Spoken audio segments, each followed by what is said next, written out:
Hey everybody, this is Tony Jones coming at you for the hardest question. That's Albert, my co-pilot. I am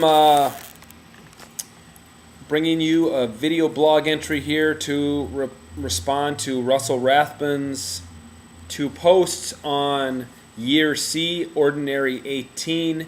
He wrote posts trying to ask the hardest question about two of this week's passages, that from Colossians 3, 1 through 11, and then from the gospel lesson in Luke.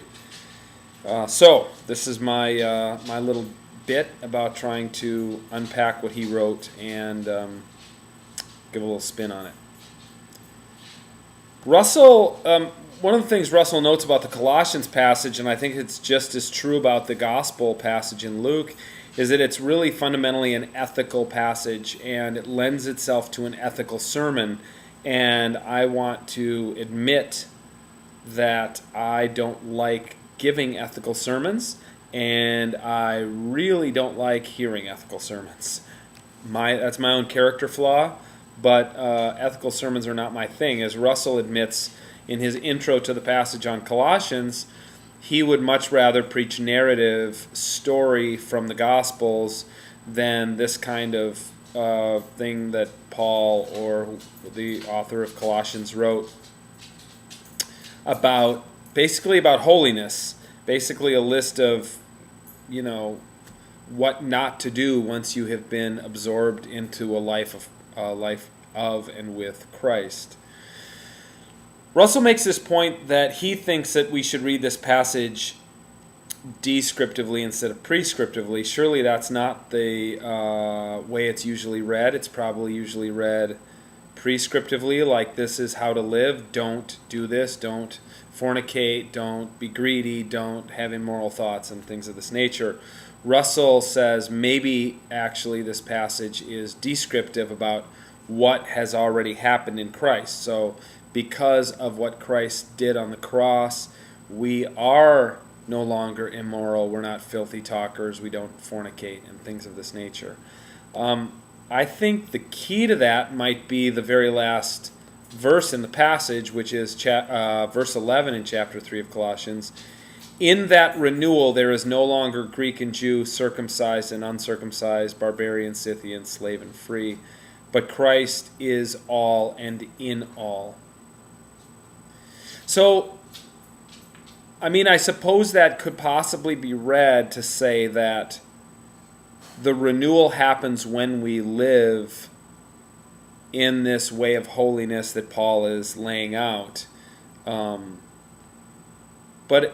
it seems like Paul might be tipping his hand a little bit instead towards saying that this renewal has happened, as he writes in the first paragraph of this passage, for you have died and your life is hidden with Christ in God. And then goes on with these, put to death therefore, although that seems to be pretty clearly that Paul's giving a kind of command, an exhortation, put these things to death, fornication, impurity, passion, evil desire, and greed, which is idolatry. And then goes on to give another list, anger, wrath, malice, slander, and abusive language. Do not lie to one another, etc. And then at the end he says in that renewal there is no longer Greek and Jew, circumcised, uncircumcised, etc. So I guess it seems probably that, in fact, maybe Russell's right. Maybe this is descriptive. Maybe Paul is saying all of this has been done. Christ wiped away these differences, and this is tied to the life we now live, which is this life of holiness and purity and pietism, really. The other passage is from Luke, Luke chapter 12, in which Jesus is asked by a man, tell my brother to divide, not asked, Jesus is told by this young man, tell my brother to divide the family inheritance with me. I guess I'm superimposing the fact that he's young. He might not be. And Jesus says, friend, who set me to be a judge and arbiter over you? Funny that Jesus should say that, being that we often think of Jesus as the Lord and interchangeable with some kind of, that Jesus is some kind of judge, or that Jesus intercedes with us to Yahweh the judge, and is somehow part of that transaction of judge casting judgment on us. But Jesus, like, hey friend, who set me to be the judge? And then gives this parable about the man who lives in the rich land and prospers abundantly. In Russell's post, he actually turns the mirror on himself and asks the question, if we can really be honest about our reading of this passage when we're the people who live in material abundance. And that is the question. That is the question of this text, it seems to me, for any of us who live in the West, in America, Europe, Australia, and live in, by any measurement, really, the wealthiest culture ever in the history of humankind. And Russell gets a little, personal, and talks about how the community meal program that he's been a part of was shut down, even though all it takes to feed somebody for a day is, the cost, less than the cost of a latte. Well,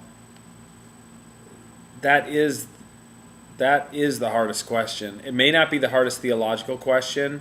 It's the hardest existential question.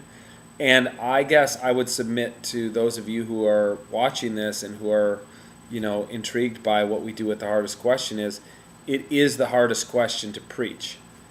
Because for me, relax, eat, drink, and be merry, the Epicurean philosophy that guided so much in the ancient world, is something that I too find, I've sat with Russell over a great cup of coffee and a good meal at a couple different restaurants in the Twin Cities, and like the finer things. And here Jesus is saying that doesn't matter, and what you store up doesn't matter, because tonight your life is being demanded of you.